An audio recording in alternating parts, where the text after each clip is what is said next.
सिन्धवन्दितं दोदिघायिकममलं परिमामि विद्यमानं तित्थं धम्मस्य कर्तारम्।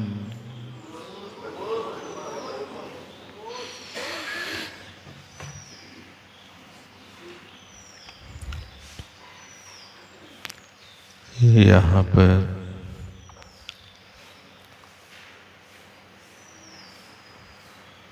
11 नंबर की गाथा में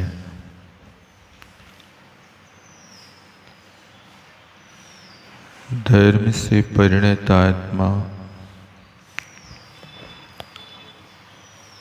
यदि शुद्धोपयोगी हो जाती है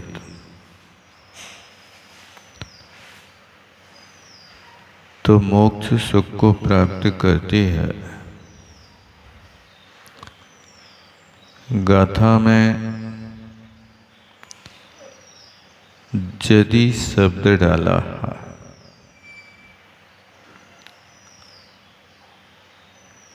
यदि का अर्थ होता है कि शुद्धोपयोग के बिना भी धर्म रहता है। कोई ऐसा एकांत ना समझ ले कि सिर्फ शुद्धोपयोग रूप ही धर्म है।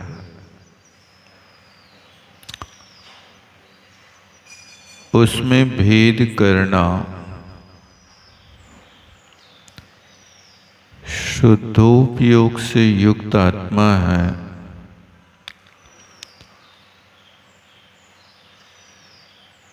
तो पीत राग रत्नत्रय का धारी होता है।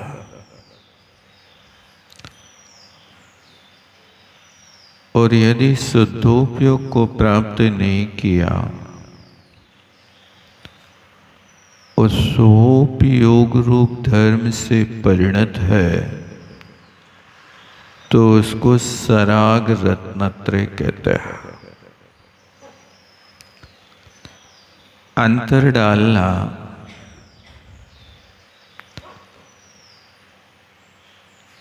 स्वोपयोगी आत्माएं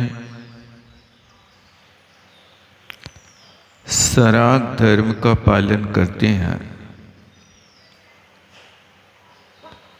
जिस सराग धर्म से साक्षात मोक्ष की प्राप्ति नहीं होती है। सराग धर्म से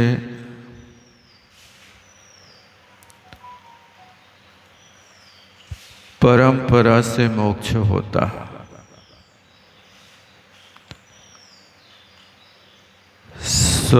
जो सराग रत्नत्रय है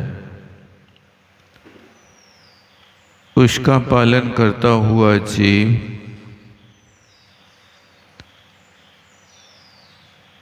स्वर्ग जाएगा। स्वर्ग से फिर मनुष्य बनेगा। अब उस सराग रत्नत्रय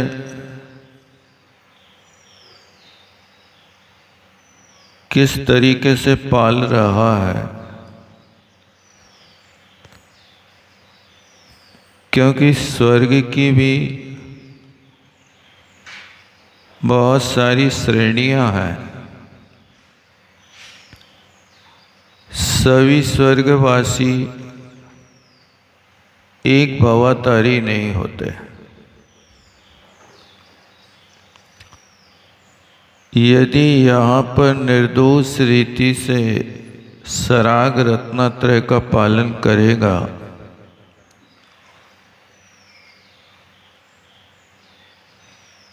और प्रतिपल सतर्क रहते हुए भाव लिंग के साथ सप्तम गुणस्थान भरती जीव उत्तम संगनन के साथ में साधना करे तो 5 अनुत्तरों की आयु का बंध कर सकता है। यदि सर्वार्थ सिद्धि जाएगा तो उस सर्वार्थ सिद्धि से आकर के मनुष्य बन के मोक्ष चला जाएगा। यदि विजय वैजयंती आदि 4 अनुत्तरों में जाएगा तो फिर 2 भाव उसको लग जाएंगे।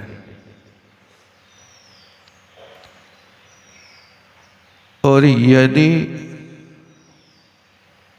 ग्रीवक में गया तो ग्रीवक वासी के लिए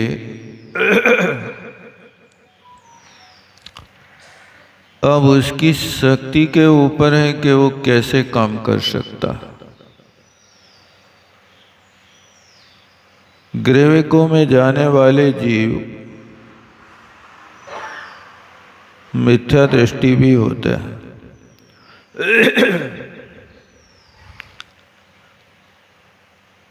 मिथ्या दृष्टि जीव भी कुछ ऐसे मंद कषाई हो जाते हैं और ऐसा उत्कृष्ट चारित्र का पालन करते हैं, ऐसा घोर तप करते हैं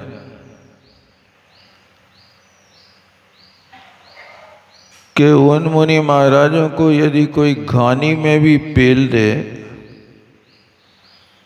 तो भी वे उफ नहीं करते हैं।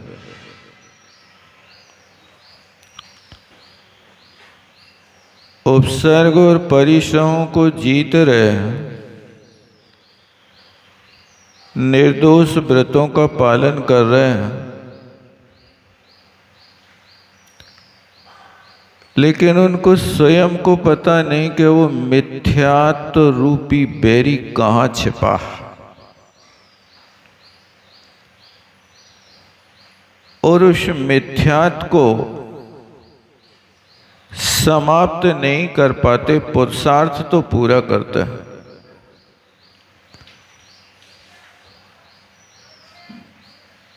उनके ठिकाना नहीं कि कब मोक्ष जाना है। 9वें ग्रीवक तक तो जीव कई बार होकर के आया, लेकिन सम्यक दर्शन एक भी बार प्राप्त नहीं किया। सारे पुरुषार्थ कर लेता है, सारे परोपकार की प्रवृत्तियां कर लेता है, लेकिन ये विवेक नहीं जागृत हो पाता है कि सही कार्य में हम संलग्न है या नहीं।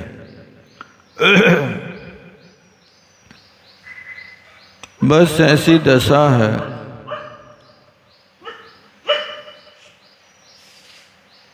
कि बुढ़िया की सुई गुम गई थी,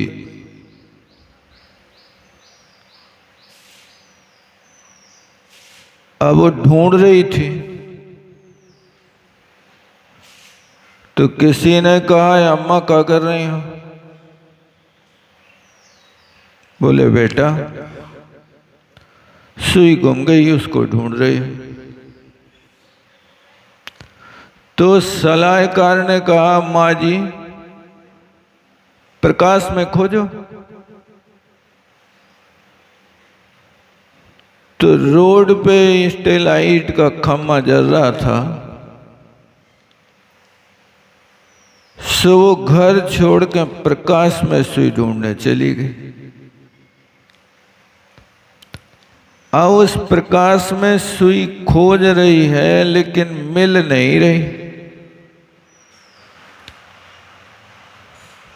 तो किसी ने पूछा, माँ सुई कहाँ गिरी? बोले कमरा में। सुई कमरा में गिरी वो ढूंढ रोड पे रही हो, कभी सुई मिलेगी कि नहीं मिलेगी? बेटा, मेरे से तो उस सलाहकार ने कहा था कि तुम प्रकाश में खोजो, तो सलाहकार ने तुम्हें सलाह दी तो तुम सलाह को अच्छी तरह समझ नहीं पाई। उसका अभिप्राय था कि जहां सुई गिरी वहां प्रकाश करके खोजो तो मिलेगी। अब सुई कहीं पड़ी है और कहीं प्रकाश में खोज रहे हो तो तुम्हें कैसे सुई मिलेगी? बस यही दशा संसारी प्राणी की है कि उसको सुख तो चाहिए। जे प्रभु बन में जीव अनंत सुख चाहे, दुख ते भयवंत। संसार का प्रत्येक प्राणी सुख चाह रहा है, दुख से हमेशा भयभीत रहता, लेकिन सुख की प्राप्ति का फार्मूला नहीं जानता। उस सुख तो खोज रहा है, लेकिन जो दुख के कारण है उन दुख के कारणों में सुख खोज रहा है।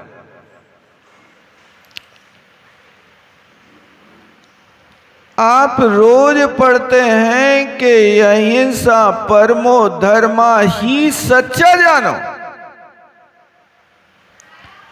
और उस धर्म से सुख मिलेगा। लेकिन दुनिया हिंसा में धर्म मान रही है।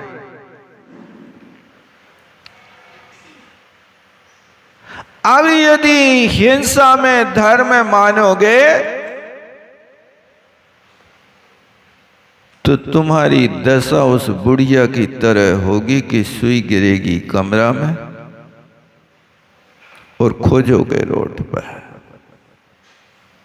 मानते रहो, आपकी धारणा बनी रहे, झूठ बोल करके धर्म होता है, झूठ बोल करके धन तो हो सकता है, धर्म नहीं हो सकता। झूठ बोल करके धन कमा सकते हो, लेकिन धर्म तो सत्य धर्म होता है, असत्य का नाम कहीं धर्म है ही नहीं। आप तर्क देंगे कि सारी दुनिया तो असत्य से कमा रही है, बाहर से कमाती हुई दिखाई दे रही है, लेकिन अंदर से तो खोखला।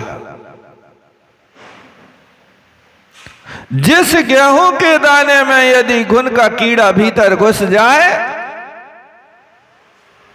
तो गेहूं का दाना तो आपको साफ सुरक्षित दिखेगा,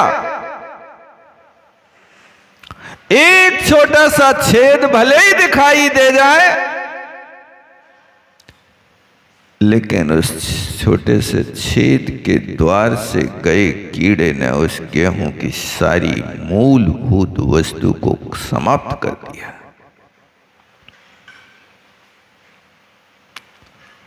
उसका जो मूल योनि भूत स्थान था वो समाप्त कर दिया।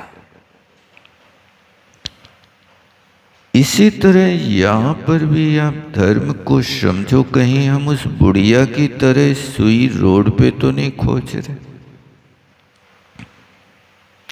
कहीं हम दुख के साधनों को सुख का साधन तो नहीं मान बैठे।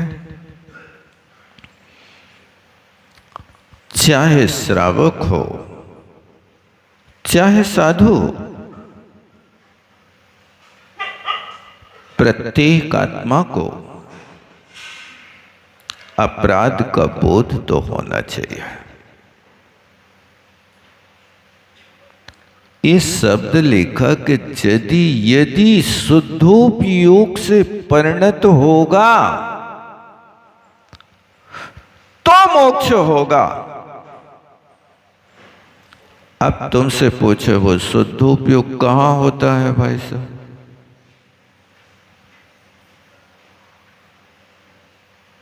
कौन से गुण स्थान में होता है, कौन सी भूमिका में होता है, घर में होता है कि वन में होता है, मुनियों को होता है कि श्रावकों को होता है।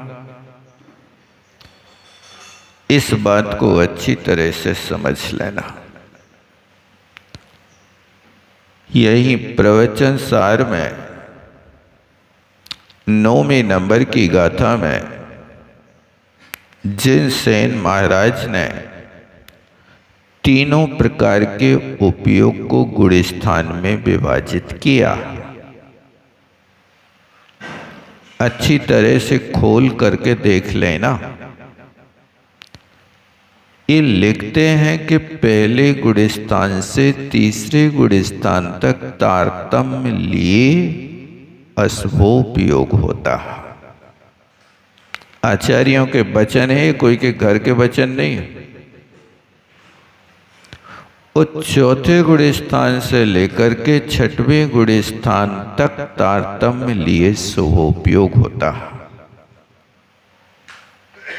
और 7वें गुण स्थान से 12वें गुण स्थान तक शुद्धोपयोग होता है।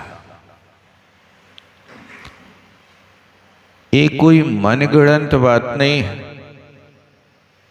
ये आगम में लिखा है। प्रवचन सार में खोल के देख ले जिनको समझ में ना आए।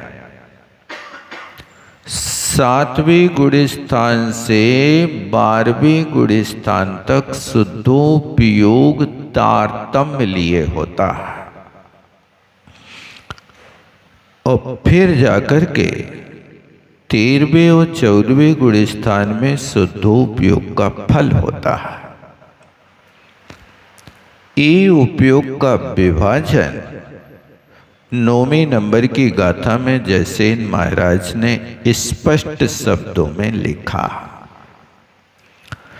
अब यदि कोई इन आचार्यों के वचनों को ना मान करके और अपनी तरफ से कहे कि भाई हम तो घर में शुद्धोपयोग मानते हैं,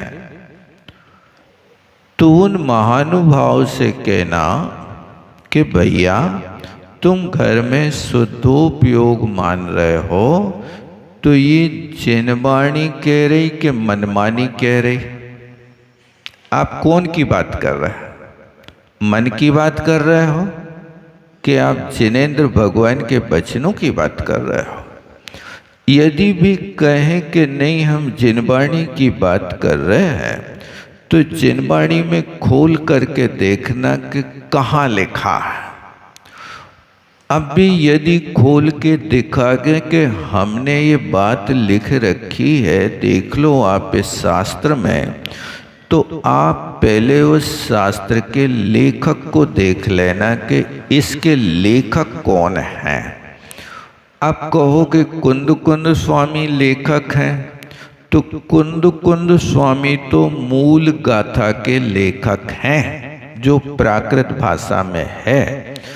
और कुंद कुंद स्वामी ने शुद्धोपयोग लिखा है, तो वो 14वीं नंबर की गाथा को अच्छी तरह से पढ़ लेवें लोग बाग।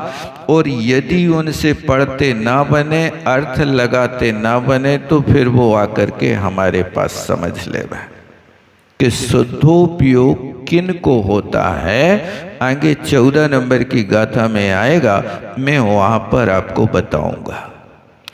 कहने का मतलब है कहीं ऐसी आप गलत धारणा नहीं बना लेना कि जिस गलत धारणा के माध्यम से आपका रास्ता भटक जाए, आप भूल जाएं।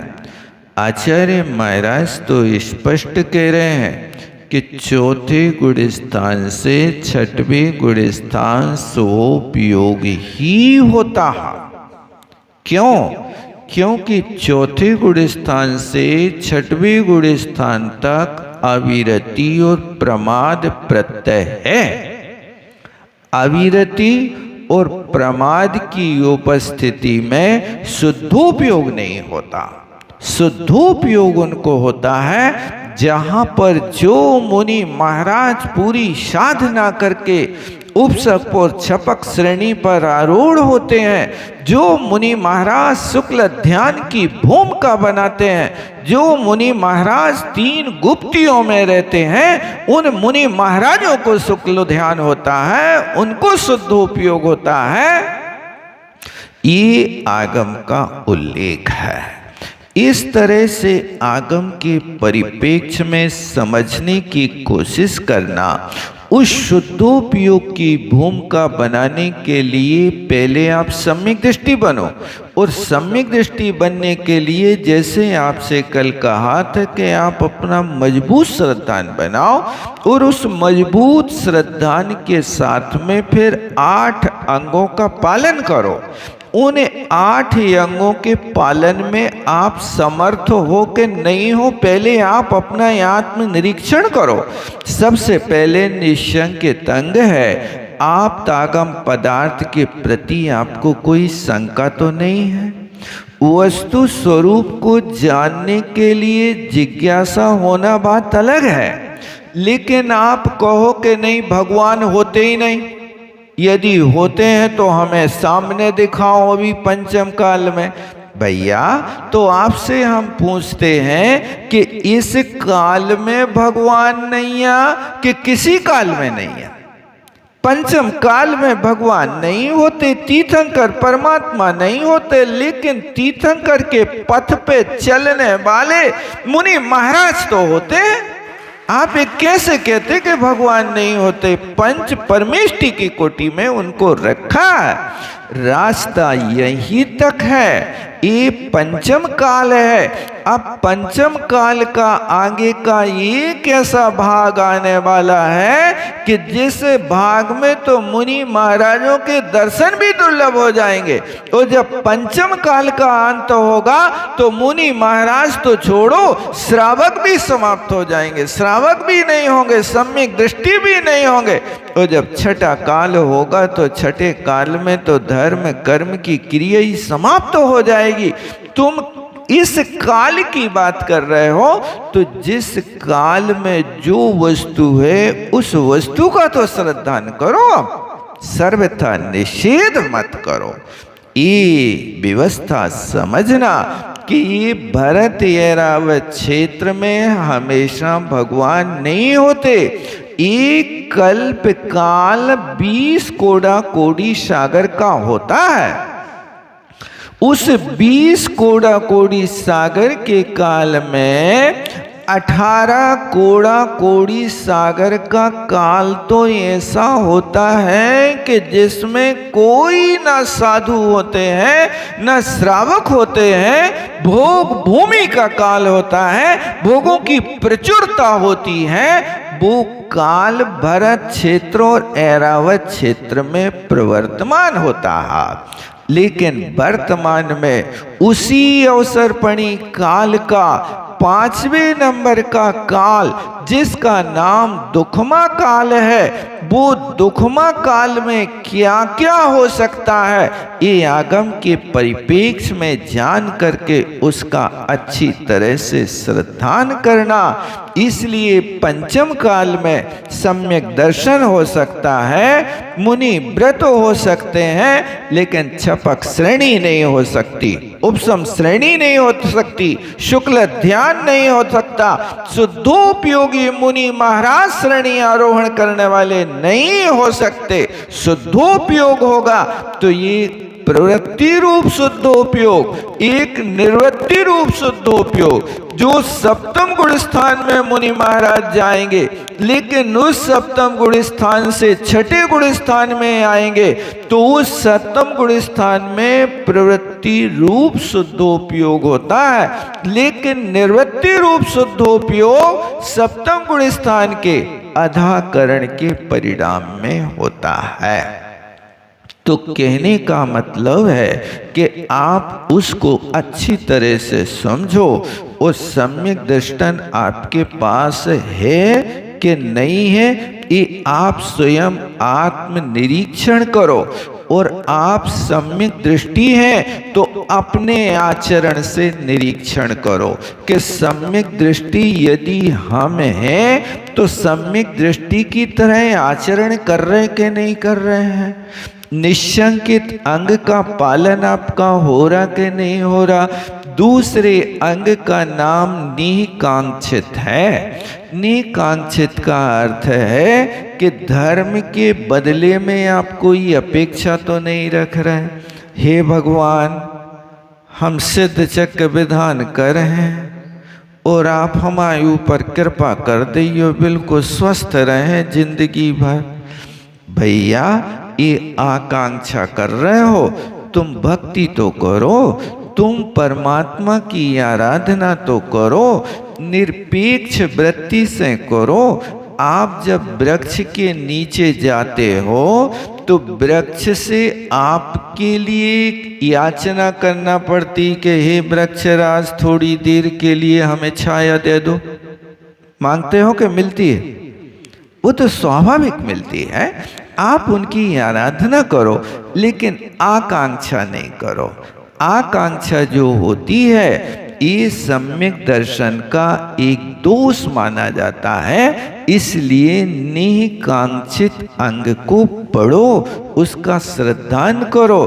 और तीसरा अंग है कि किसी भी द्रव्य गुण पर्याय को देख करके कहीं घृणा तो पैदा नहीं होती है।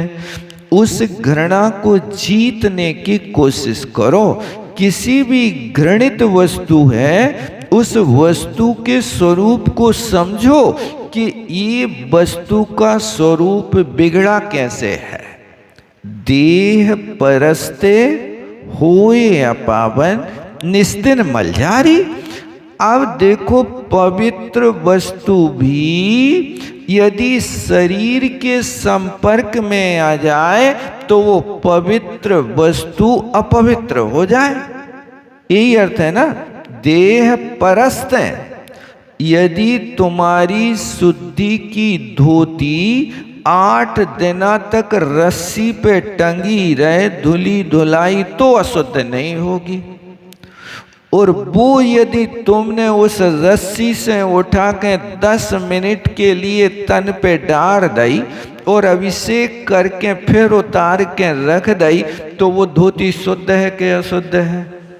उस धोती में अशुद्धि कहाँ से आई बताओ? 8 दिना से रस्सी पे टंगी है, सो आज तक वो अशुद्ध ने भाई।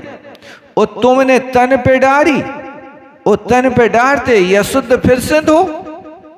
तो ये प्रवृत्ति है कि देह परस्ते केसर चंदन पुष्प सुगंधित वस्तु देख सारी, देह परस्ते होए अपावन निस्दिन मलझारी।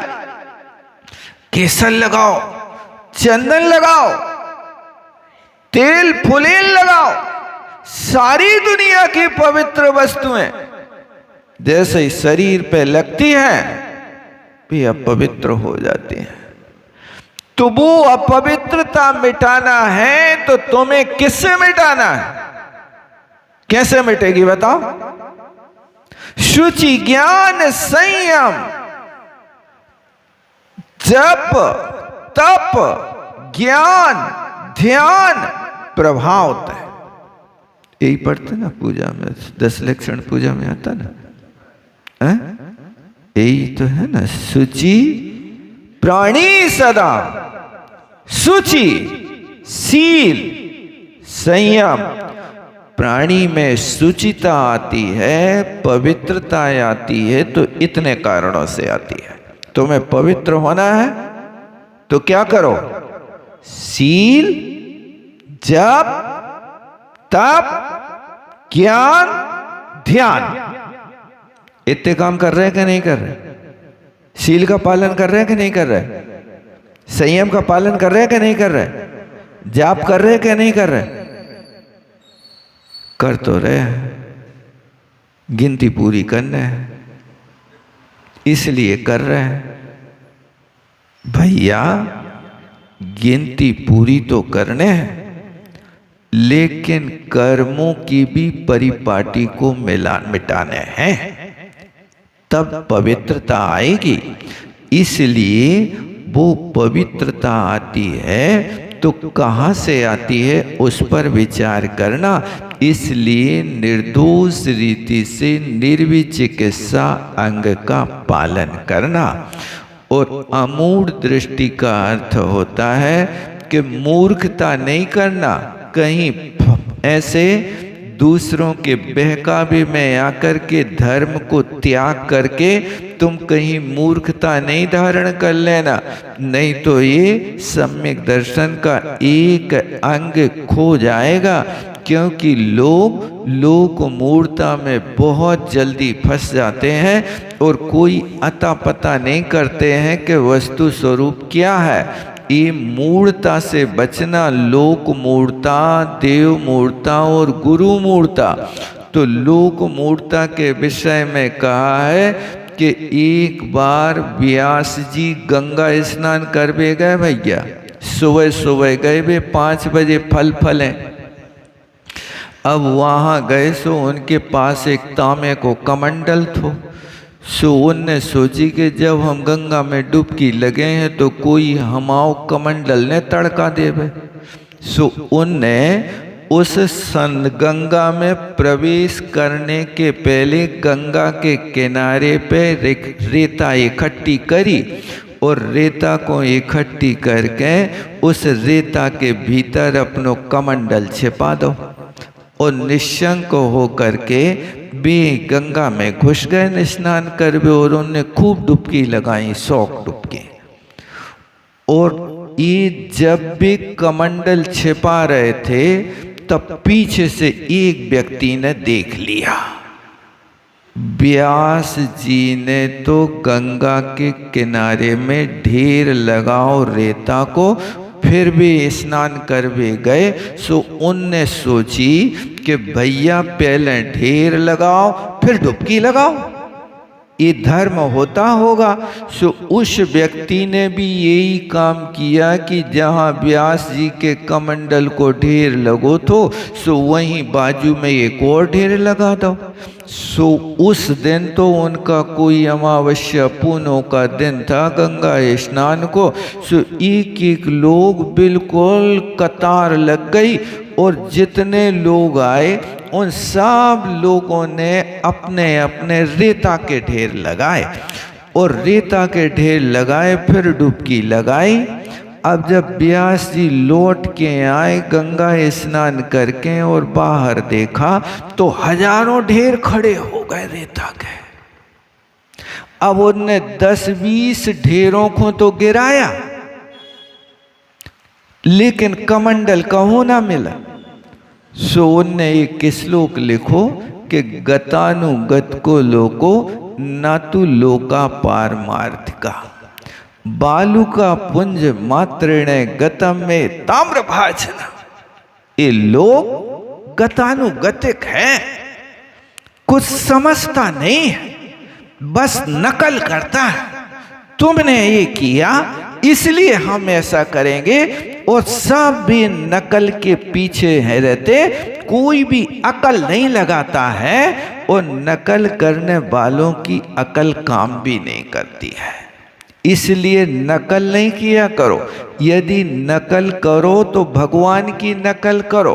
जैसे भगवान नासाग्र दृष्टि करें, हाथ पे हाथ रख के बैठे, ऐसे भी तो हमेशा के लाने बैठे। तुम 1-8 घंटा उनकी नकल करके बैठो, आंख बंद करके हाथ पे हाथ रख के निश्चल हो करके सारी आकुलता छोड़ करके 1-8 घंटा हाथ पे हाथ रख करके देखो।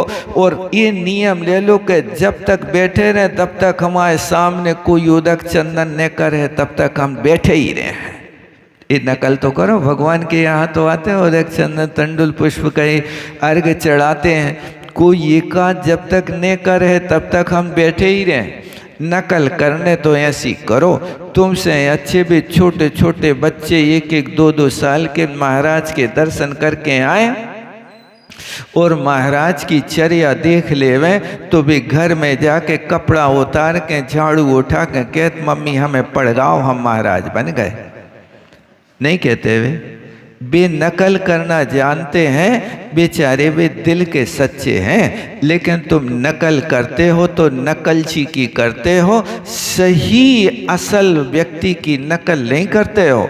नकल करना तो इनकी करो जिन परमात्मा ने वास्तव में आत्मस्वरूप को प्राप्त किया, तुम्हारा भी काम बन जाएगा। इसलिए मूढ़ता से बचो तो गतानुगत को लोको। ये लोक गतानुगतिक है, ये पारमार्थिका ना। ये परमार्थ के विषय में बिल्कुल विचार नहीं करता, कुछ भी नहीं समझता है, ऐसा ये लोक है। कहते बालू का पुंज मात्रे ने, मैंने ये बालू का ढेर तो इसलिए लगाया था कि मेरा तांबे का कमंडल सुरक्षित रहे, लेकिन लोगों ने तो यहाँ कुछ विचार नहीं किया और इतने ढेर खड़े कर दे। अब हम कितने ढेरों को मिटे हैं, इसलिए अब गया तो गया। और वे चले गए तो कहीं ऐसी हमारी बुद्धि तो नहीं है कि जो पीछे वालों कर रहे हो आगे वालों कर रहे है, हम तो वो ही कर हैं। तुम टॉफी खा रहे हो 5 रुपया वाली, तो हम 50 वाली पी हैं। कोई 5 रुपया वाली सिगरेट पी रहे हो तो हम तो 50 वाली पी हैं। ये नकल तो कर रहे हैं जिसमें शरीर की बर्बादी, बुद्धि की बर्बादी, अपने धर्म की बर्बादी सब करते जा रहे हो, लेकिन धर्म की आबादी के बारे में तुम कछु नहीं सोच रहे। इसलिए इस लोक मूढ़ता से बचो और सम्यक दर्शन को सुरक्षित रखो। और फिर इसके बाद में उपगूहन अंग का पालन करो। आचरण देखो ऐसा हो रहा कि नहीं हो रहा। उपगूहन का अर्थ है कि अपने पास गुण होवे तो छिपा के रखो, और दूसरों के पास अवगुण होवे तो मौन लेकर के रखो। छेढाला में पढ़ते हैं ना, निज गुण अरु पर अवगुण ढाके। ये पंक्ति क्या सीख दे रही पता है?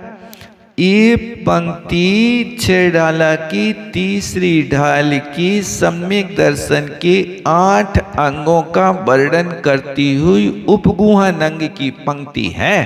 ये उपगूहन अंग में कह रहे हैं भैया, यदि तुम सम्यक दृष्टि हो तो सम्यक दृष्टि का काम यही है। क्या काम है? आपके पास गुण है तो बताओ ने कोई को, और दूसरे के पास दुर्गुण है तो ढिंडोरा ने पीटो। काहे तुमने सुनी? बेयसो कर रहे थे, तुमाओ का कर रहे थे, बेयसो कर रहे। तुम ये बात उनकी देख के दूसरों को बता रहे, तुम अपनों गांठ को पुण्य छीन कर रहे हो। कर रहे कि नहीं कर रहे? जो जो जैसा कर रहा है उसका फल वैसा पाएगा। तुम्हारा काम तो है कि चलो तो निम्न दृष्टि और बैठो तो नासाग्र दृष्टि।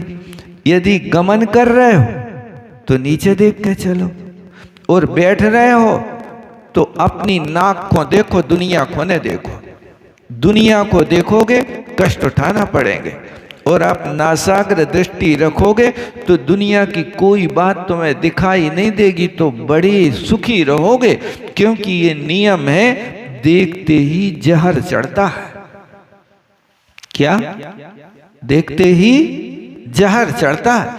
किसी भी वस्तु को देखोगे तुम्हें मूर्छा जागृत हो जाएगी, और मूर्छा जागृत होगी तो उस वस्तु को पाने के लिए तुम हमेशा पुरुषार्थ करोगे। इसलिए देखना वो ही जिस चीज के लिए तुम्हें देखने को भगवान ने कहा है, और जिस चीज को देखने के लिए निषेध किया है उसकी ओर बिल्कुल दृष्टि नहीं डालियो। लेकिन निषेध में आकर्षण होता है, और वो जिस चीज के लिए रोके वही के लिए देखेगा, वो ही चीज देखने हैं। कई बार ऐसी घटनाएं घटती हैं कि एक महिला अपवित्र वस्तु को गांव के बीच में से निकाल कर ले जाती थी। सो वो टुकनिया में रखती थी, सो लोगों को बुरा ना लगे। सो वो टोकनी के ऊपर एक बढ़िया कपड़ा ढाक देती। सो लोग पूछते थे इसमें है का, इतनो अच्छो कपड़ा ढाके हो है का। अब है का वो कहती थी भाई मैं तो सफाई कर्मचारी हूं, इसमें कचरा है, मल है। जब मल है तो कपड़ा से काहे ढाके, ताकि दुनिया को देखते ही जहर न चढ़े। एक व्यक्ति तो लग गो पीछे, हमें पहले बताओ, निषेध में आकर्षण होता। इसी तरह ये शरीर भी एक मल की टोकनी है। इसके लिए कहा कि ये ऊपर से लेमिनेशन लगो है भैया, और कच्छु भी नहीं है, ये तो बस देखने में अच्छा है। इसलिए कहा भैया ये बाहर से देखने में अच्छा लग रहा है जिसको तुम देख रहे हो, इसलिए कहा मत फिसलो बाहर की सफाई पर। क्या? मत फिसलो बाहर की सफाई पर, चांदी का बर्क चढ़ा गोबर की मिठाई पर। एक गोबर की मिठाई माने मल मूत्र आदि को ढकने के लिए ये कपड़ा डला है, ये लेमिनेशन है, इसमें मत फिसलो। तुम्हें फिसलना है तो आत्म तत्व की ओर दृष्टिपात करो। समय बहुत हो गया, यहीं विराम लेते। बोलो आचार्य गुरु विद्यासागर जी महाराज की। जावाणी के ज्ञान से सूझे लोकालोक, सो वाणी मस्तक धरो सददे धो। ये जिन वाणी भारती तो हे जपो दिन टैन, जो तेरो शरण है सो पावे सुख चैन। देव भजो हरिहंत को, गुरु सेवा निर्ग्रह।